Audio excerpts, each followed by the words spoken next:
Sala de Prensa, el programa periodístico que pone en contexto los temas más importantes de la región. Sala de Prensa, política y opinión. Actualidad. Sala de Prensa, por todas nuestras redes sociales, YouTube, Instagram, Facebook y nuestra página web, Sala de Prensa, con Oscar Fernando Cortés. ¿Qué tal a todos nuestros seguidores y televidentes de nuestro programa Sala de Prensa? Hoy con un invitado que ha sido protagonista esta semana y tiene que ver con el Congreso de la República. Hablo del senador Armando Benedetti, del partido de la U. Este hombre nacido en Barranquilla, comunicador, colega, comunicador social y periodista.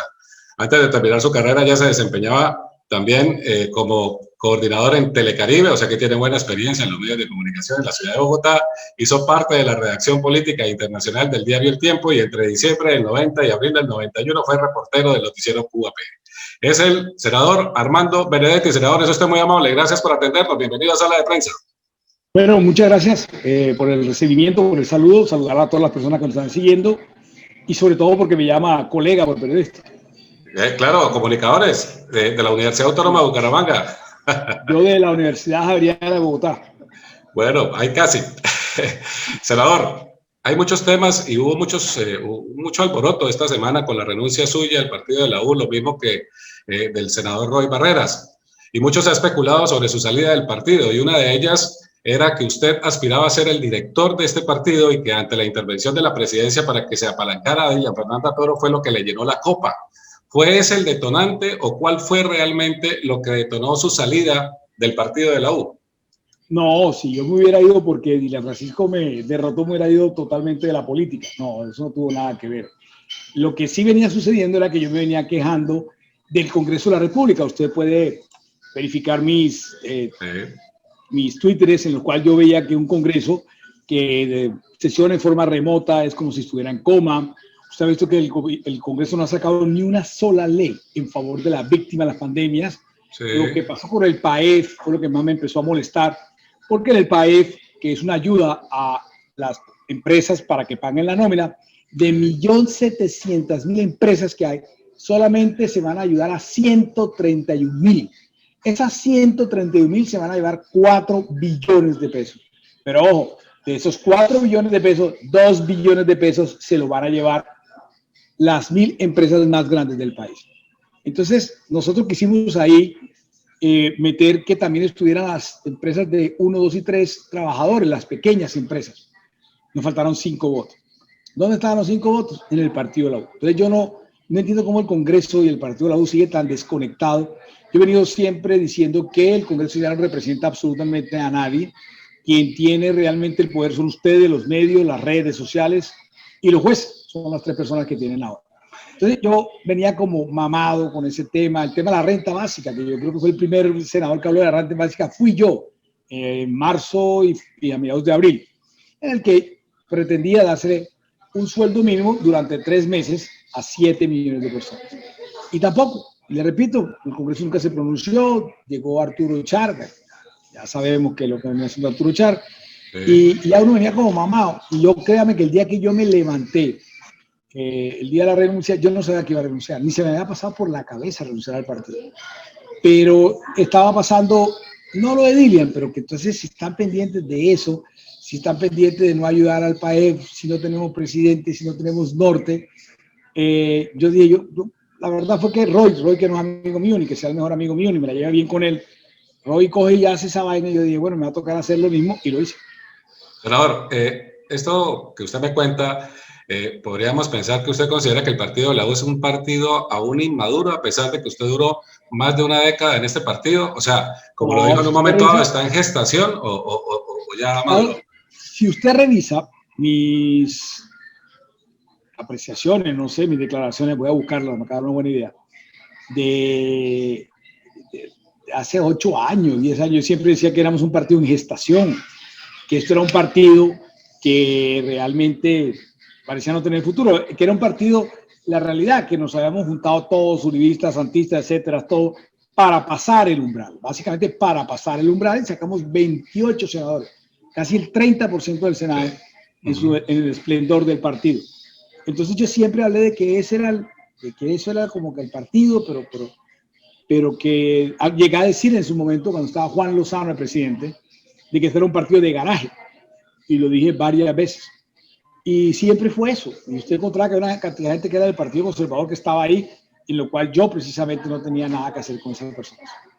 Senador, ¿usted considera que la renuncia de Roy Barreras en un momento dado tiene una posible aspiración presidencial? ¿Y qué opina sobre también la posible aspiración de Dilian Francisca Toro por el mismo partido a la presidencia de la República? ¿Considera que están muy prematuro el tema o como están las cosas en Colombia en este momento, pues podríamos pensar hablar de campaña desde ahora? Sí, no, la connotación de Roy Barreras es diferente a la mía. Yo no soy candidato a la presidencia, él sí tiene donde llegar. Bueno, yo de pronto. Él salió a hacer un referendo en contra del presidente Duque, yo no estoy en eso. Pero hay una gran diferencia entre los dos. Él salió dándole palo a los colegas de la U, yo no hice eso. Yo lo único que fue que resentí que estos señores no están ni son gobierno, ni son oposición, ni son pedidores de puesto profesional, que es lo que ellos más son, ni siquiera llegan a hacer eso. Entonces, es diferente. Roy lo venía planeando, lo pensó y lo calculó, lo hizo. Yo sí fui un poco más irresponsable, tanto que la esposa mía se enteró sin que yo hubiera podido decir, porque yo tomo la decisión. Yo llevaba 3 horas pensándolo, estaba en un programa con Vicky, y dijo, ¿sabes qué? Voy a renunciar. Y ella me dijo, bueno, ¿qué pasa? Le dije, ¿qué pasó de qué? No, me enteré por unas amigas. Le dije, bueno, me fui, y me renuncié. Y me dijo, eso es muy apresurado, me dijo. Y le dije, bueno, a veces las cosas no es porque sean lentas o apresuradas, sino que sepa que tiene que hacerlo en algún momento. Senador, hay una duda y lo hablábamos antes de iniciar el programa y tiene que ver precisamente de cómo es el tema de la renuncia del partido, más no a la curul como senador. Eso es hacer valer, digamos, de buena medida los votos que usted obtuvo, que son sus votos, pero la Corte Suprema de Justicia habla de que las curules son de los partidos, más no de la persona. Esto ha implicado un vacío jurídico, ¿cierto? Es decir, hay una duda, ¿qué va a pasar ahí con ese tema? Hay una distorsión. A ver, primero de todo, hay un vacío jurídico, hay un limbo. Y se lo puedo decir con tranquilidad, me aprovecho de ese limbo. Digo, me aprovecho es para que no me joda, no es porque yo esté jodiendo a alguien, pero me aprovecho es para que no me joda. Y cuando hablo del limbo, lo estoy haciendo es porque existe eso. No estoy haciendo nada ilegal, ni repito, no me estoy aprovechando nada. Me estoy aprovechando de que no me vengan a joder. ¿Qué es lo que sucede? De que yo puedo renunciar al partido, más no a la curul del Congreso. A pesar de que la curul es del Congreso, también es verdad que como hay lista preferente, que es una distorsión a la democracia, a la lista y a esta ley de bancadas, porque a mí no me saca el partido, a mí me sacan son los 80.000 votos, 90.000 votos que yo haya conseguido de mí. A eso es lo que yo le apelo. Ahora, ¿dónde viene el problema? ¿Dónde viene la envainada? ¿Dónde es que me meten en el barro? Es que si yo quiero aspirar la próxima vez al Senado, yo no la puedo hacer en ningún partido. Si acaso en el partido de la U. Si no, me toca hacer un movimiento con firmas, a través de unas firmas, conseguir un movimiento y meterme ahí. Que eso no sería lo difícil porque son 55.000 firmas. El problema es cuando se vaya a reelegir. Cuando tenga que pasar el umbral, que tiene que sacar 460.000 votos. En este caso, el 3%. En este caso, senador, si usted volviera a aspirar a ser senador, tendría que hacerlo a través, o bien sea regresando a la U, si eso se diera y si el partido, digamos, en un momento dado lo aceptara, o claro si me andan llamando por todos lados y me dando razón. A Roy no, pero a mí sí. Ya hablamos de Roy, pero si no volviera al partido, con el partido de la U, tendría que hacerlo a través de un movimiento, ¿cierto? De acuerdo. No podría hacerlo de otra forma, no podría ir a otro partido. No pudiera ir a otro partido. A propósito de Roy, ¿cuál es su opinión de la renuncia de él al partido? Más allá de su renuncia, senador, ¿cree que más allá de sus intenciones, como lo hemos hablado ya, que pueden ser presidenciales, también podría ser, senador Benedetti, que él ha propuesto el tema de una revocatoria para el presidente de la República? ¿Esto usted lo comparte? No, yo no comparto eso. Lo que pasa es que Roy es un tipo muy hábil y es inteligente. No quiere decir que por eso esté de acuerdo yo con el 100% de las cosas. Yo creo que llego como al 23% de las cosas que él hace, yo estaría de acuerdo con él. Pero lo que pasa es que él sale con un referendo y eso es una plataforma de su campaña. Las firmas que recoge van a ser para un partido o para un movimiento, etcétera. Y la firma que se recoja o la ambientación de radicar las firmas, etcétera, y que le da una, diga esto en una elección, él sería el vocero de eso, pues le va a dar igual de medio, etcétera. Y ahí estaría montada la campaña presidencial de él. Pero ¿usted piensa que el tema de la revocatoria es procedente o la revocatoria del mandato del presidente, que teniendo en cuenta que la Constitución no lo permite todavía y solo está para alcaldes y gobernadores, esto podría ser o desde qué punto de vista? Ahí también hay un espacio, pero digamos la verdad, mientras que va a recoger la firma, se la aceptan allá, etcétera, se nombran los voceros, tal. Cuando vengan a ver, usted verá que ya el presidente se fue. Pero ¿para qué le sirve a él? Le queda de anillo al dedo que si logra sacar todo eso, estamos hablando para noviembre, diciembre del otro año, sí. Estamos hablando de lo que le estoy diciendo, de que sería una buena plataforma, un buen show, más allá de lo serio o no serio que sea, va a estar en la jugada si él logra hacer eso. O sea, la jugada es que los medios de comunicación tienen que dar un espacio, de que hay unos tipos por el sí, otros por el no, hay un comité, etcétera, hay unos recursos para eso. Eso ayuda bastante.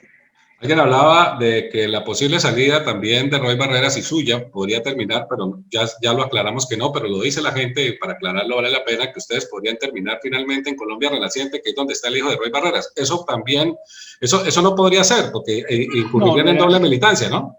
Colombia Renaciente es otro de los intentos de Roy y de Cristo. Yo creo que ellos son los dos mayores fundadores de partido en la historia republicana nuestra, porque ellos estuvieron con Vaina Renaciente. Bueno, ya, acuérdate que llevan otro, ¿te acuerdas que iban a correr del negrito este del Chocó? Bueno, sí. Entonces ellos han estado siempre en eso y ellos dos están ahora en un tema que a mí sí me gusta, que es el de un partido de socialdemocracia.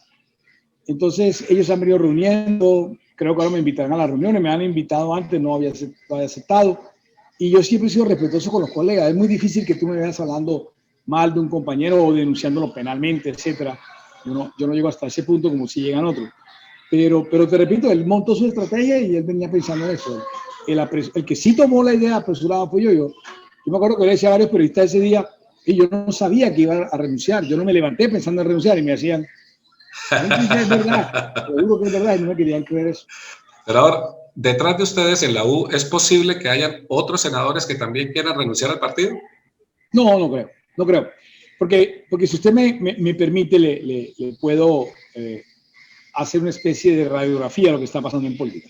Sí. Hay una cantidad de gente que quiere jugar al centro. Los Galán, Roy, Velasco, Lara, Fajardo, algunos Verdes, Marulanda, etcétera. Todos creen que pueden jugar al centro. Y parte del juego es hacer un dique para que eso no termine donde Petro. Y después, todo esto es marihuana política de ellos, y después enfrentarse a los de derecha, al uribismo que está golpeado según ellos, y entonces esto provocaría 4 consultas. Recuerda tú que hace 4 años cuando hubo las consultas, recuerda que los 2 que hicieron las consultas fueron los que pasaron finalmente a ser candidatos presidenciales, ¿verdad? Sí.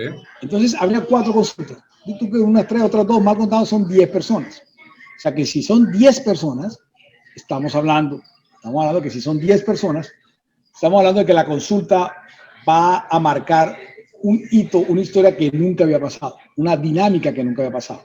O sea que el partido que no esté con un buen candidato en una buena consulta puede tener 60 cenas, puede perder la elección, puede sacar 4 o 5 nada más, porque es obvio que va a arrastrar esta vez esas consultas a las listas del Senado. Y proporcionalmente también estaría dando, digamos, de una forma coloquial o muy rápida, pensándolo así, el de abrir más partidos, el de que muchas formas quieren tener más partidos, de pronto porque es importante o porque es políticamente interesante o porque económicamente también. Hay lo que hay en el Código Electoral, que yo soy el coordinador ponente único en el Código Electoral. Lo que hay es una extinción. ¿Qué es una extinción? De que está planteado así, ¿no? De que las personas que suman más de 500,000 votos, representantes de la Cámara, automáticamente se dan con personería jurídica. ¿Por qué quieren personería jurídica? Hombre, porque eso les daría una platica. para la campaña. Sí, Como claro, 10.000, claro. 15.000 millones de pesos el partido. Ajá. Y hay otra que estoy proponiendo, creo que si el 50% de las personas del partido se quieren ir, pues se van. Y eso podría pasar en el maíz, en algunos puestos chiquitos que tienen muchos problemas entre ellos mismos. Y entonces eso podría pasar y sería así. Estamos también planteando de que cuando se unan los partidos pequeños y sumen, diga usted, el 15%, entonces la gran pelea, lo que yo quisiera es que si se van a elegir así, se eligen pero me actúan como bancada en el Congreso. Los mismos del MIRA, Colombia Justa no quieren que se hacía, pero yo creo que lo podemos llevar por ese camino así ellos no quieran, en ese sentido. Pero finalmente puede terminar en eso. Eso depende, pero los partidos grandes como Partido Conservador, Centro Democrático, Cambio Radical, muchos del Partido Liberal se van a oponer. Entonces es posible que estas dos últimas superideas no vayan a pasar. Con la salida suya, senador Benedetti, con la salida de Roy Barreras, ¿ustedes consideran que el partido de la U ha quedado debilitado en participación? Yo creería que más que debilitados quedaron valiendo cero, por lo menos la parte virtual. Ajá. ¿Dónde es que ellos se pueden ubicar? Que es, yo no sé si vayan a escoger a Dylan Francisco o no, pero si la escogen a ella sería un error. No por ella, sino que te hablé de las 4 consultas, etc. Sí. O sea, tú desde ahora te vas a amarrar con una candidata que muy seguramente va a llegar hasta noviembre a una consulta. O sea, ¿quién comete ese error? Ajá. Pero los colegas míos nunca han sido creativos, ni espontáneos, ni tal. Tú no le ves ninguna audacia ni nada por el estilo. Entonces lo que yo te quiero significar es que si ellos cometen ese error, se friegan. Al contrario, si se quedan quietos, cualquier persona que vaya a una consulta y hablara con ellos, estamos hablando de 12 senadores. Sí. Ellos podrían entrar a una consulta. Creería que con la gente que quedó de centro derecha, etcétera, es lo que ellos pudieran hacer, etcétera. Bueno, y con eso, de todas maneras, también el partido de la U, con la salida de ustedes, también ha perdido, digamos, los senadores más representativos, no solamente en elección, sino en votación, sino en representación también, ¿no? Sí, no solamente en votación, sino en representación, porque usted ve que los otros compañeros de nosotros parecen unos periquitos australianos, que no dicen nada. Por ejemplo, los periquitos australianos que no dicen nada. Por lo menos los loros y la cotorra dicen algo, pero los nuestros parecen periquitos australianos. Ni siquiera en las regiones son personas. Que es grave para las regiones que representan, además, ¿no? Claro, porque ahí está, de pronto Roosevelt es una persona muy seria, muy inteligente, pero él tiene otro temperamento.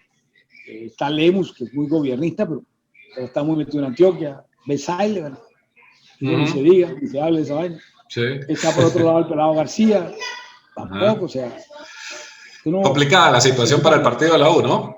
No, lo que creo es que si ellos logran hacer una buena negociación con alguien que vaya a estar en una consulta, seguramente la arrastra algo el partido y ellos le pueden aportar unos votos decisivos en cualquier consulta, pero todo eso depende si lo van a aceptar o no lo van a aceptar, porque hay mucho que va a tener problemas ahora, esta semana puede pulgar, trae problemas, etcétera. O sea, eso no va a ser fácil para el partido.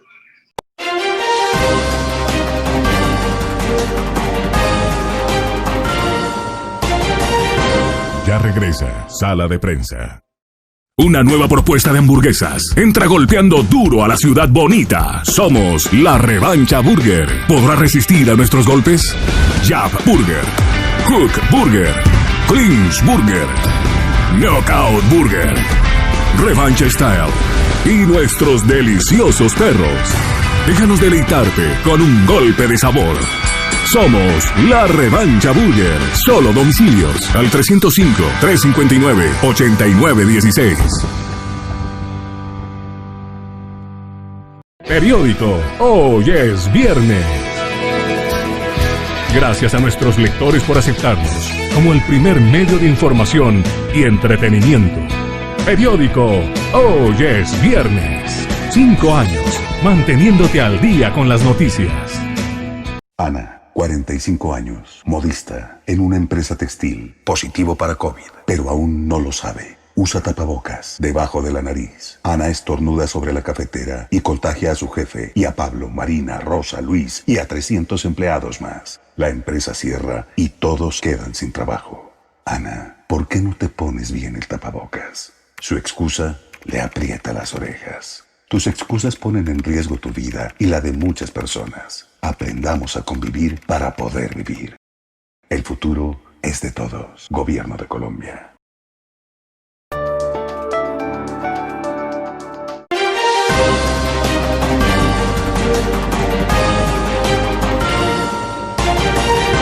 Regresamos con Sala de Prensa. Senador, para cambiar un poquito el tercio, otras preguntas que tienen que ver precisamente con el tema del gobierno Duque y de lo que está pasando en Colombia. Por ejemplo, ¿cuál es su posición o su opinión acerca de la precaria independencia de poderes que tenemos en Colombia en este momento? Bueno, usted me va a acusar de uno, del de la Procuraduría, en el cual yo tuve mucho que ver, pero yo le hice más que todo porque la señora Barranquilla la conozco. De hecho, yo no soy charista, yo soy anticharista, yo no soy duquista, soy antiduquista, pero ayudé a la señora. Pero el gobierno tiene eso, pero parece que eso no le sirviera para mucho. Yo a veces lo veo como equivocado en las empatías que él debe buscar en la ciudadanía. A veces usted ve que mucha gente lleva la batuta por otro lado o por lo que le da la gana. Por ejemplo, el ministro de Hacienda, la misma vicepresidenta, Alan de Luigi, etcétera. O sea, usted encuentra que hay una cantidad de actores en la calle que no atienden a lo que usted y yo estamos acostumbrados de un poder, de unos mandos verticales. Entonces, eso a veces te deja, para no hablar mal de nadie, yo no digo que sea bueno o malo, pero bien raro sí es, bien diferente sí es. Miren lo que pasó en estos días en la plenaria del Senado, que una moción de censura que ya estaba adquirido, una plenaria decide revocarlo. O sea, yo nunca había visto esa locura. O sea, ninguna moción de censura había terminado así o había empezado así. Y hasta antes de empezar no empezó. O sea, son cosas tontas y que obviamente tiene mucho que ver el nuevo presidente Arturo Char, que no sé, por ejemplo, mire lo que es Arturo Char. Arturo Char viene y coge porque se enfermó María del Rosario, entonces viene y coge y cierra el Congreso. Ya el día ese de la plenaria le preguntamos, oye Arturo, ¿qué pasa si en Alcosto se enferma un empleado? ¿Usted cierra el almacén? ¿Los otros trabajadores no van a trabajar? No, al señor lo aíslan.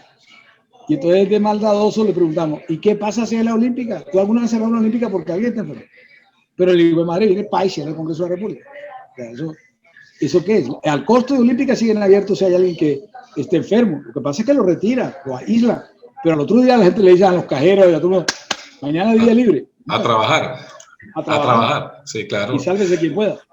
A propósito de todo esto, senador Benedetti, ¿cuál es su posición y qué opinión le merece todo esto que ha pasado con el senador Álvaro Uribe, su renuncia, su proceso, todo lo que está pasando en este momento con él?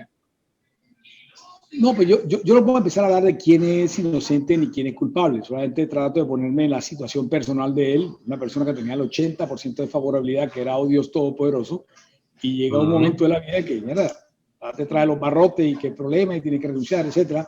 Debe haber sido muy dificultoso para él. Pero ya he entrado a opinar si es culpable, no, etcétera. Yo no puedo llegar hasta allá. Y no lo hago no por frío ni por tibio, sino que también he tenido muchos problemas.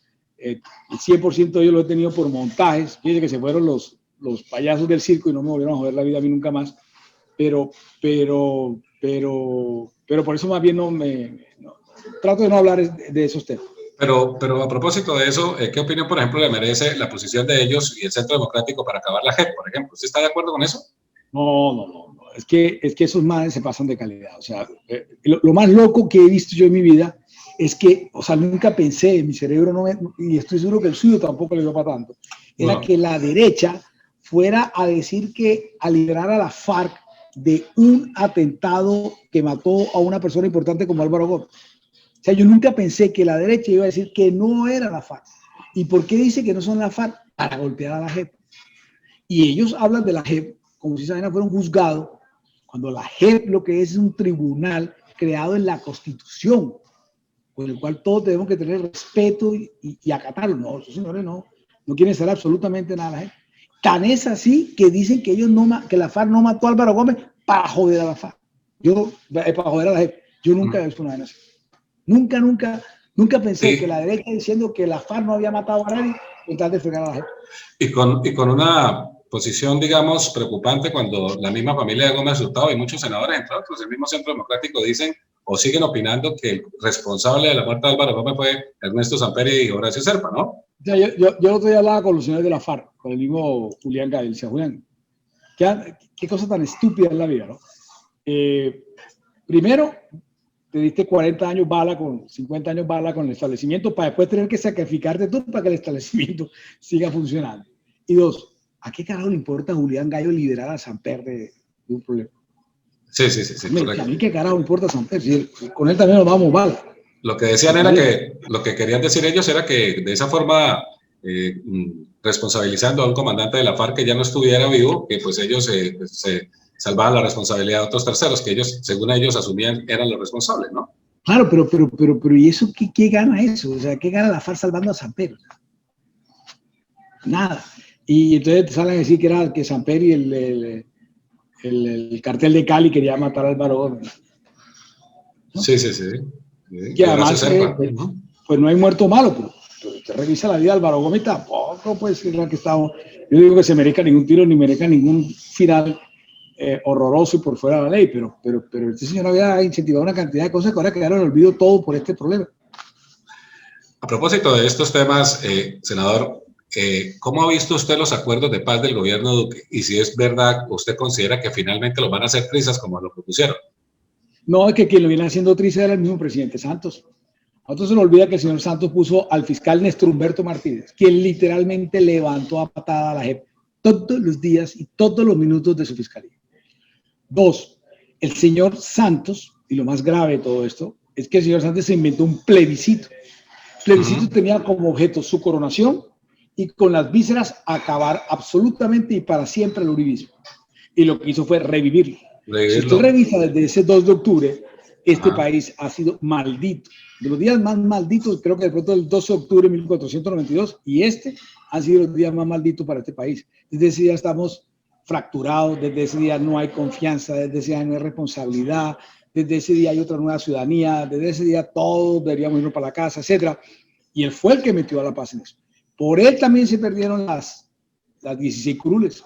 Y también, Senador, también podría considerarse esto, como lo he escuchado, como un acto de vanidad de Santos para acabar con el uribismo y para eso bajar los lineamientos que se dieron presentado.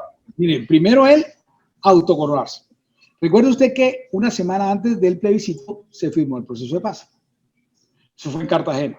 Sí. Usted, ese señor levitaba. Él dijo, este es el impulso final para la campaña. Yo aquí jodo a todo el mundo, yo soy Superman. Sentó al Congreso en las últimas filas. Yo nunca vi una cosa tan estúpida. O sea, los tipos que le iban a poner los votos, los puso en la última fila y los tipos, el 80% de los tipos se fueron. Yo era presidente del partido de la U, entonces me tocó adelante, pero yo vi a los compañeros y todos estaban bravos. No sé a qué se irme con ellos, o qué, pero todos estaban emputados y se fueron.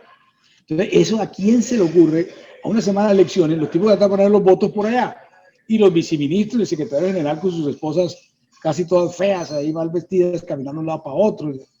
¿Esto qué es? Entonces era la coronación de él. ¿Usted considera, senador, que la paz está muerta y que es irreversible tener una paz verdadera en Colombia? No, la paz ya está muerta, pero lo que le quiero significar es que la paz está muerta desde el día que se perdió el plebiscito. Desde el día que el presidente Santos lo metió, desde ese día está muerta. El premio Nobel de Paz fue una UCI para esa paz. Y el dueño que llegó de la clínica, que no le gustaba la paz, pues no le paró bola a la UCI y hasta llegó. Estaba liquidado. O sea, cuando Santos inventa el bendito plebiscito ese y lo perdemos, estábamos liquidados. Una cosa que no se necesitaba. Además, y otro de los detonantes, pienso yo, senador, no sé si estamos de acuerdo, es con el tema del proceso de paz, haber perdido 16 curules con este acuerdo también.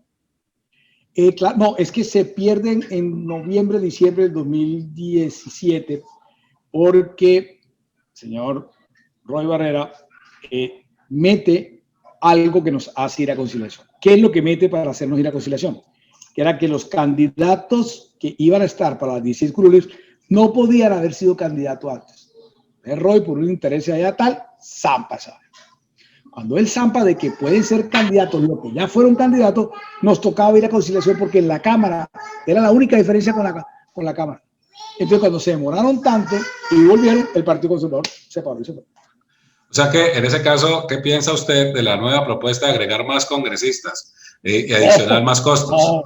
Los tipos que hicieron esa vaina, yo no sé qué meterán, Bazuco, LSD, yo no sé qué eran esos tipos, pero si hay alguien a que no quieren son los congresistas.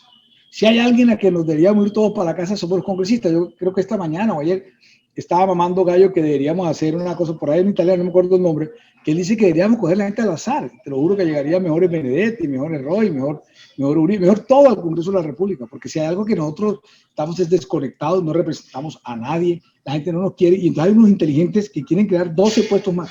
Sí, 12 más, ¿no? La propuesta es de 12 curules más. Senador, a veces uno no entiende. No, tiene huevo. Más bien ¿Usted considera que el Nobel debió dársele a Humberto de la Calle? Sí, claro, porque ese fue el viejo que se metió todo el tiempo. Santos, una de las cosas que, bueno, yo he hecho mucha evidencia estos días que a mí me aterró, fue que la relación de Santos y de la Calle no era fluida, no era de hermanos. De hecho, a veces creía que Santos tenía cierto celo con De la Calle. ¿Se notaba? Sí, ¿no? Sí, pero no se notaba por cosas malas, sino por la frialdad, por la distancia. O sea, yo le digo porque una vez llegó a una reunión y yo veía que estaban hablando los dos y tal. Y entonces estaban los dos solos y podía sentarse al lado de él. Cuando se paró, yo hablé con De la Calle. Y yo le hice unas preguntas que para mí eran obvias, de cuánto tiempo, etcétera, etcétera. Todavía no se ha firmado. Y entonces él le estaba informando en ese momento a Santos lo que ya casi estaba listo para firmar, que yo lo sabía, pero no se lo había firmado ni oficialmente ni a Santos la decisión que se han tomado. Sí, bueno, esta era que fue el primer, como el gran campanazo que yo me llevé, porque como estos manes que estaban, yo creí que ellos hablaban todo el día, que se querían, que no. El señor Santos no le hablaba mucho a él, y le hablaba tampoco que el tipo le estaba informando al presidente de una cosa que supuestamente ustedes lo sabíamos, que eran 10, que eran 15 curules, que si firmaba tal manera, que ya habían desempantanado tal cosa.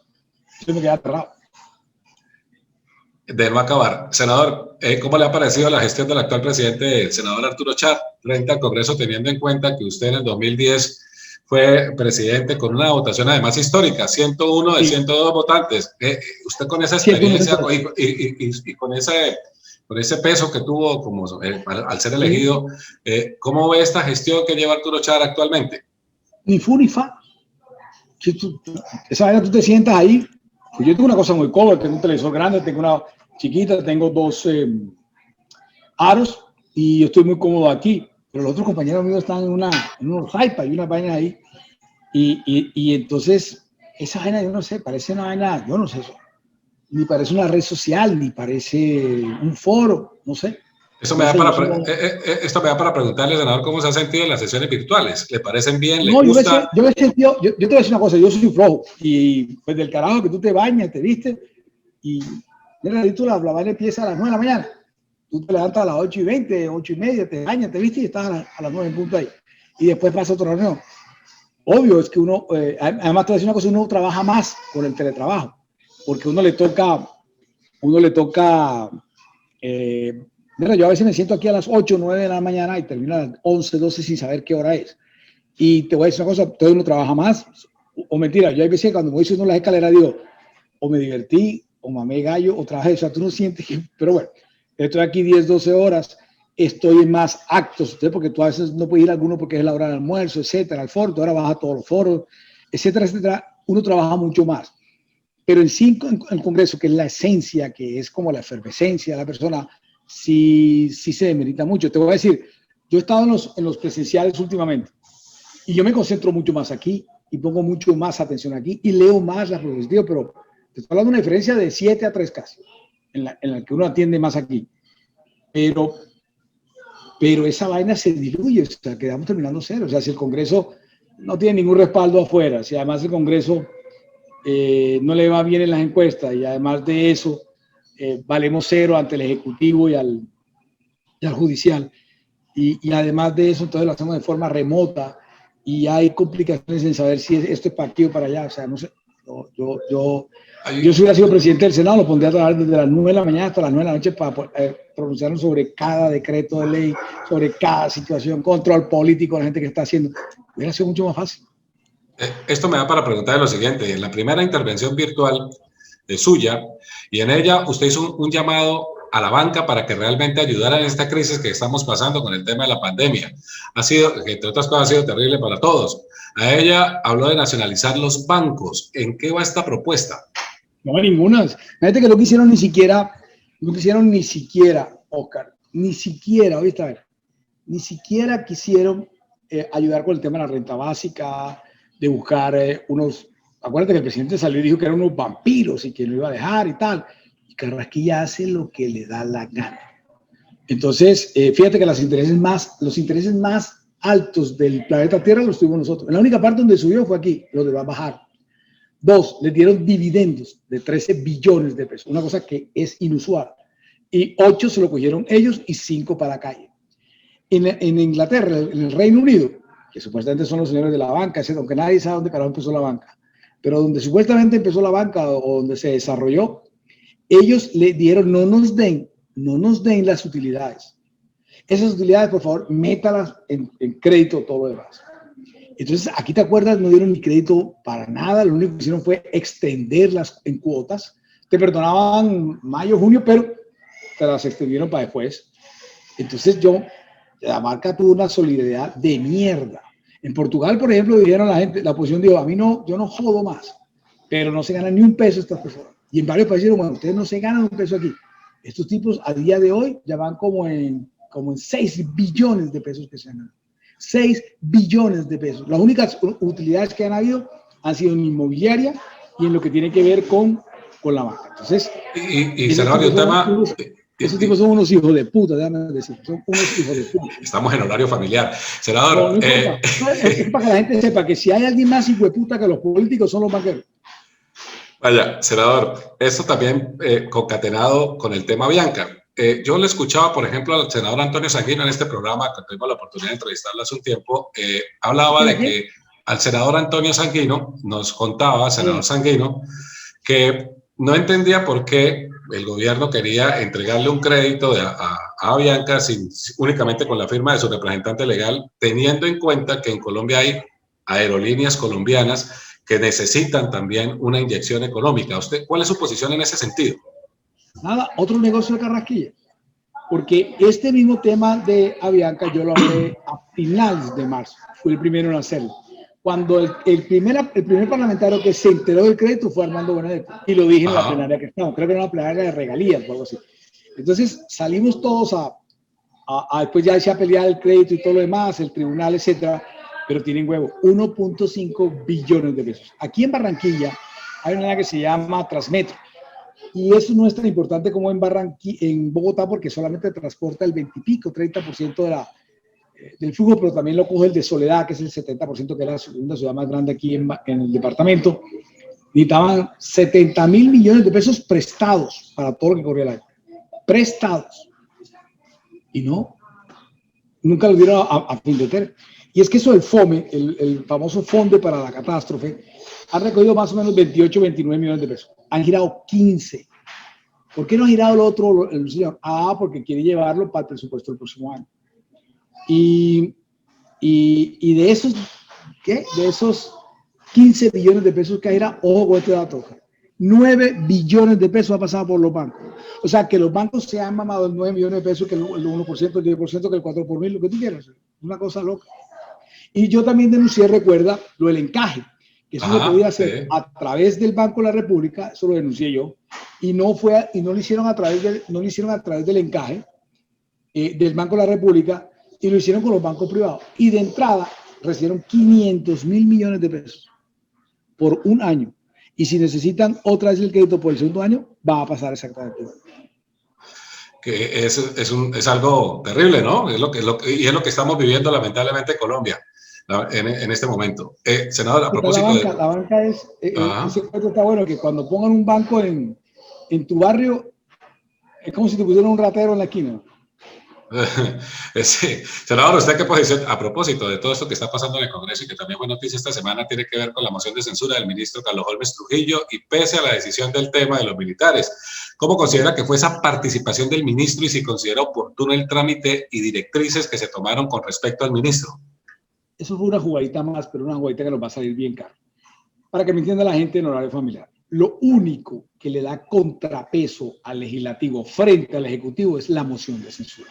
¿Qué es una moción de censura? Que el 10%, 15 senadores, van y cogen y presentan una moción de censura, traen al señor ministro. Y si el señor ministro no dio las explicaciones o no le gustó a la gente, nos vamos a votación y la mitad más uno tumba al ministro.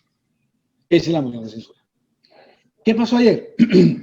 Que unas personas dijeron que por un fallo del Consejo de Estado, ya el Consejo de Estado había dicho que no se tenía que hacer la moción de censura. Primero que todo, es gravísimo que un Consejo de Estado diga si podemos o no podemos hacer.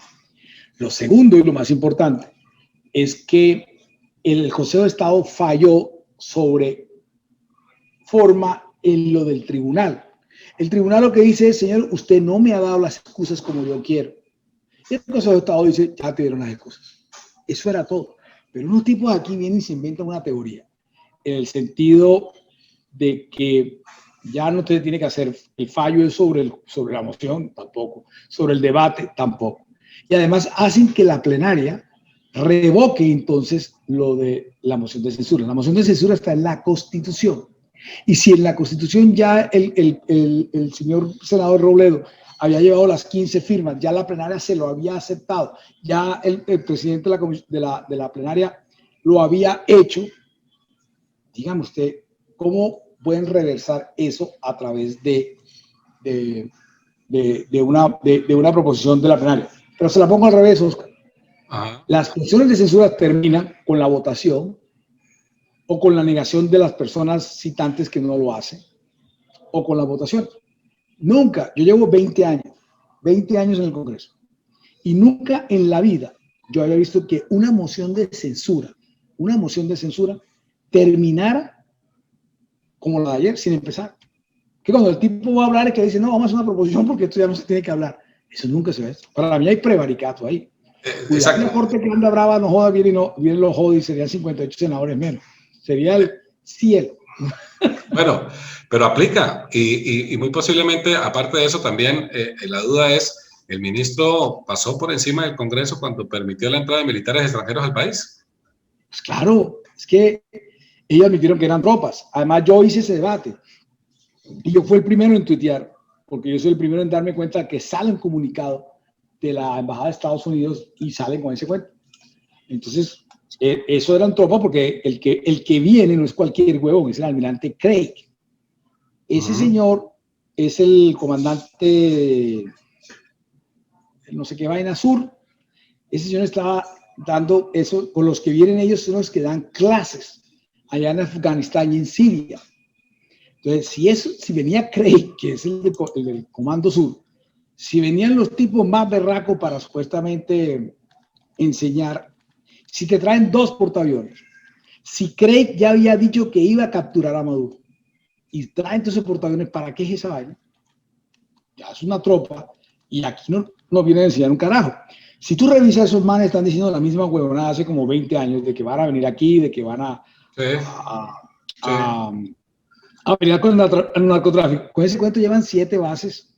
Con ese cuento tienen no sé cuántos portaaviones en el Caribe. ¿Para qué? Para controlarnos nada más, para jodernos nada más. Y aquí hay un poco el sapo que dice que sí, que ahora se va a acabar el narcotráfico. ¿Tú desde cuándo no estabas escuchando que vamos a acabar con el narcotráfico el otro año que viene? Y la gente habla más bien de que para la forma de acabar, la única manera que existe de acabar el narcotráfico es legalizarlo.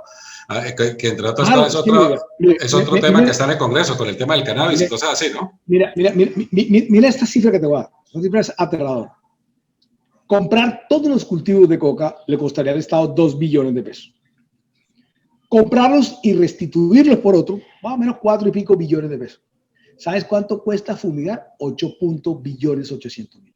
En los últimos 10 años nos hemos gastado 88 billones de pesos en la aspersión de glifosato. Esa vaina, oye, estaba oyendo, 88 billones de pesos en los últimos 10 años. Ese es el presupuesto del Ministerio de Agricultura en 50 años.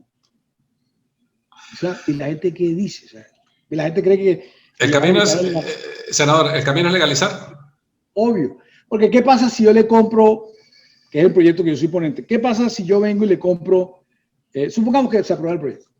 Entonces viene y sale el Estado y va y le compra los cultivos y comercialización por 4 billones de pesos. ¿Qué pasa con eso? Pues la mafia va a dar más plata para que le den la coca a ellos. Sí, ajá. Entonces, el tema es ese, la legalización.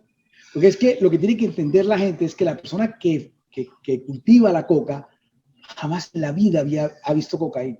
Nunca se va a ganar un peso se va a ganar si en Nueva York sube la cocaína. ¿Por qué, Oscar? Para que me entiendan. Porque quien se la compra o es el ejército, o es los paramilitares, o es la guerrilla, o son los mafiosos. Entonces, ¿qué pasa? Cuando a ti te llegan y te dicen, óyeme, es que el kilo vale tanto. No importa si sube o baja el precio o lo que sea. Nada. Fíjate con el cuento de la marihuana medicinal. ¿Qué hicimos con la marihuana medicinal? Eso quedó en manos ¿de quién? De unas multinacionales. Una canadiense, otra gringa y otra no sé qué vaina. ¿Tú crees que el cultivo de marihuana se ha ganado un peso más? No, ya ha puesto vida, ¿no? Y esto ha tenido sangre. No, lo que se mueren son ellos, los que ponen precios son ellos. Senador, por ejemplo, la gente jode con los indígenas.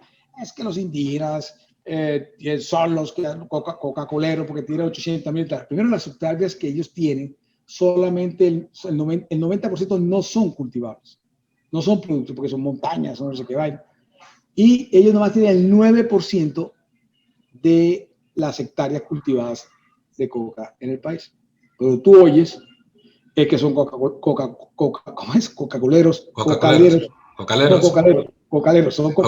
Coca-Coleros somos nosotros. No, éramos. No, viene toda vez, ¿qué carajo? Ya somos unos huevones. Pero son los cocaleros y entonces jode y que lo dice y todo. Y la gente no sabe que eso es el 9%.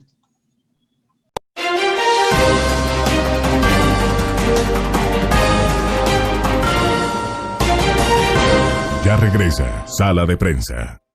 Una nueva propuesta de hamburguesas. Entra golpeando duro a la ciudad bonita. Somos la Revancha Burger. ¿Podrá resistir a nuestros golpes? Jab Burger, Hook Burger, Clinch Burger, Knockout Burger, Revancha Style y nuestros deliciosos perros. Déjanos deleitarte con un golpe de sabor. Somos la Revancha Burger. Solo domicilios al 305-359-8916. Periódico Hoy es Viernes. Gracias a nuestros lectores por aceptarnos como el primer medio de información y entretenimiento. Periódico Hoy es Viernes. 5 años manteniéndote al día con las noticias. Alberto, 42 años, dueño de un Fruber, madruga a la plaza de mercado, se pone tapabocas, pero no se lava las manos con frecuencia. Todo lo paga en efectivo. Toca las frutas, las verduras. Alberto no lo sabe, pero llevó el virus al barrio. Y Sonia, que compra en el Fruber, lo llevó a su casa. Así como Carlos y Miguel. Más de 90 familias están contagiadas. Alberto, ¿por qué no te lavas las manos con frecuencia? Su excusa, ya me lavé las manos esta mañana. Tus excusas ponen en riesgo tu vida y la de muchas personas. Aprendamos a convivir para poder vivir.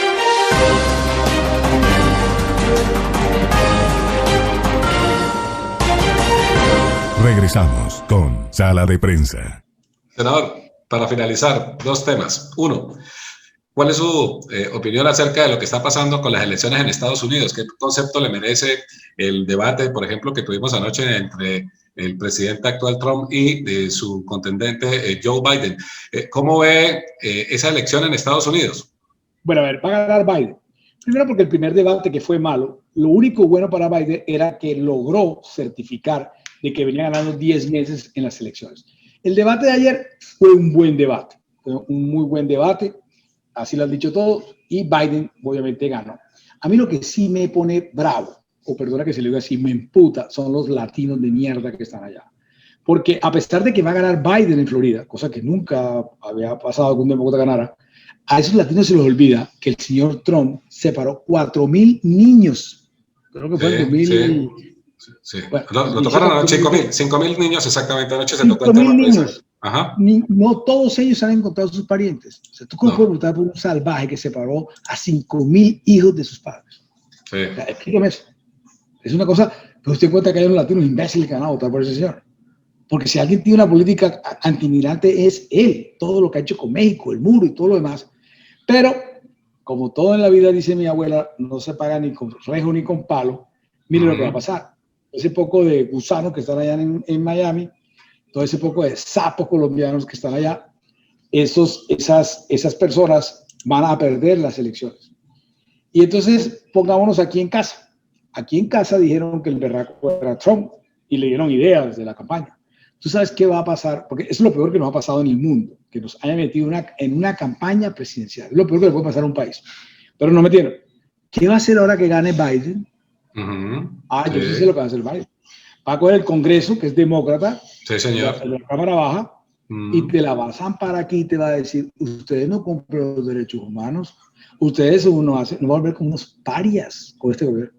Sí, señor. Y ya puede pasar de todo, porque se metieron de frente a ayudar. Total. Usted vio lo que denunció Roy, que un roommate de la primera dama se reunió con el ministro de Defensa para darle ideas y tal que tenían que hacer en la campaña en Florida antes de que viniera Pompeo, y después fue tema de vaina de eso. O sea, que hicieron la cosa más estúpida del mundo. O sea, el señor Biden, es que además la gente no entiende, Biden no es un verdadero demócrata. Biden es casi igual que Trump, pero sin la lengua de Trump. Entonces Biden va a llegar emputado con nosotros. Fue el único país del mundo que osó a meterse en la campaña presidencial. Sí. Este señor va a ver otro de los... Y no necesita el gobierno, él manda al Congreso de Estados Unidos a que venga a ver qué pasa con los derechos humanos, y ya sabemos lo que pasa ahí con derechos humanos. O sea, nos van a volver trizas. Ahora sí que nos van a volver trizas. A eso le podemos llamar, senador, otro error del presidente Duque, como también considera usted, para finalizar, cuál ha sido o cuál es su opinión acerca de la posición que ha tenido Colombia frente a Venezuela, frente a las elecciones que se avecinan allí y frente a todo esto que hemos conocido durante estos últimos años en el gobierno Duque, en cuanto a la posición que tiene, ante la posición que tiene no solo con Maduro, sino también con el presidente impuesto por ellos a través de la Cumbre de Lima. ¿Usted qué piensa de esto? Es que eso fue una cosa estúpida. La salida en Venezuela, le guste o no le guste a nadie, corre por este camino. Hay que negociar que se vaya el señor Maduro, tiene que venir un gobierno de transición y luego unas elecciones. A los únicos Boy Scout y monaguillos que se les ocurrió que si metían unos camiones llenos de comida se iba a acabar el régimen, fue a Duque y a otros 5 presidentes más. ¿Y qué sucedió con eso? Al meter esa política de esa forma y con el tipo ese que después salió peleando con Trump, no me acuerdo cómo se llama ahora, y entonces se metió la India, se metió Rusia, se metió China. Sí. Explícame qué es eso, o sea, por el bobo ese de Guaidó, por ese pendejo. No. Entonces yo no sé si es que este viejo o tetón o que ya me tengo que retirar, pero yo no tengo una actitud. No, porque te lo juro, yo no entiendo unas cosas que, o sea, ¿a quién se le ocurre que tú entrando en unos camiones vas a tumbar un régimen? Y entonces no lo tumbas y además lo fortaleces. Sí, además que hay un mensaje interesante en este tema de estos grupos con lo que pasó en Venezuela, en Bolivia, por ejemplo, con la elección del candidato también del expresidente, y que están volviendo a llegar, de Evo Morales, y que están volviendo a llegar de nuevo estas fuerzas de centro izquierda de nuevo a gobernar Sudamérica. Eso sí, también el bobo ese de Lenin Moreno en Ecuador. Sí. Hay los peores cuentos del man, que el tipo era como de la CIA y parece que estaba de espía y no sé qué vaina, y se hizo amigo de otro para joderle y lo jodió. Sí, señor. Pues, senador Armando Benedetti, hemos hablado de muchos temas interesantes. Gracias por atendernos en sala de prensa. Muy seguramente más adelante lo volveremos a llamarlo. Volveremos a seguir hablando de todos estos temas de país tan interesantes y aclaramos un poco acerca de estas dudas que habían acerca de su renuncia al partido de la U, que también pues, llamó la atención. Hay una porquería de página que se llama que las 2 orillas, que yo estoy reculando. Y dice, bueno, pues se van a hacer alguna maldad, ni siquiera me llaman a mí, me dicen, oye, está reculando o algo. Aquí esta vaina, yo no sé qué pasa allá. Aquí estará. Yo me acuerdo que antes cuando pasaba algo en algún gobierno decían, pero ¿qué va a decir la gente? Aquí nadie le importa un carajo ya que diga la gente. Y es cierto. Senador, muy amable, muchísimas gracias por acompañarnos en sala de prensa. Bueno, muchas gracias, Oscar. Ese senador Armando Benedetti en sala de prensa.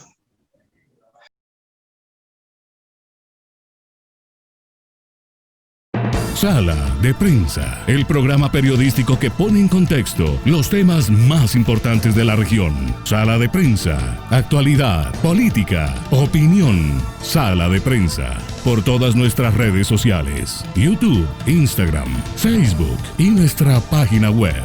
Sala de Prensa con Oscar Fernando Cortés.